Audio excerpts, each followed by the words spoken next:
So it's been a couple weeks since the finale of Daredevil Born Again Season 2, and there was something that we saw at the end where we saw Mr. Charles with Bullseye taking him to go on these missions and stuff, and I feel like that can tie into us getting a proper Thunderbolts movie, where we get an actual team called the Thunderbolts rather than the New Avengers like we did with the Thunderbolts movie that came out last year. So let's talk about it real quick. So I think the first thing that's worth mentioning is that we do have a mention of Valentina in Daredevil Born Again Season 2.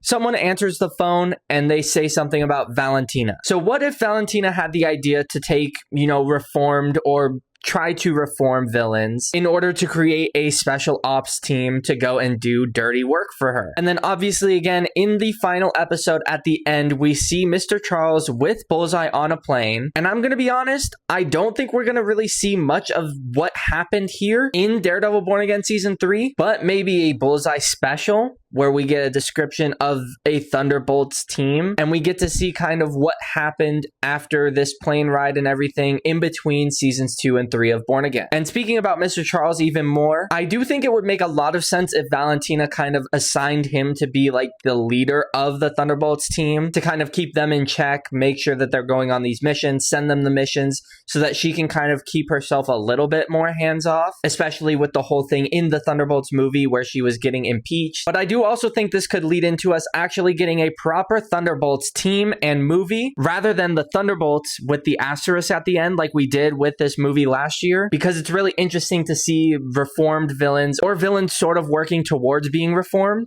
going and doing heroic acts. I think that's always such a cool concept and such a fun thing to do. And I think out of everyone, the most important one is that we have Baron Zemo in the MCU already, and we also haven't seen him since Falcon and the Winter Soldier. So I definitely think reintroducing him and having him be like the head leader of the Thunderbolts team would be really interesting and really cool to see. Plus, we also just got introduced to Red Hulk last year with Brave New World, and he is a member of the Thunderbolts at one point, so I think it would be really cool to see him back. And then another big member would be Abomination, and I think especially seeing him in that DODC Supermax prison in She-Hulk, I think it would make a lot of sense for them to work to reform him. And then obviously again, last but not least, Bullseye. I absolutely love Wilson Bethel as Bullseye, and I would absolutely love to see more of him. And I also just do want to say that the Thunderbolts movie was one of my favorite movies of last year and is a top 5 MCU movie for me. I absolutely loved it, but I do really hope that in the future we get something that's the actual Thunderbolts team rather than a New Avengers type thing like we did get with the Thunderbolts movie. But also speaking about the future, I am working on a video right now talking about what I want to see in the future of the MCU post Doomsday and Secret Wars. So if you do want to see me talk about that stuff, stay tuned for my YouTube video, which I should have out early next week.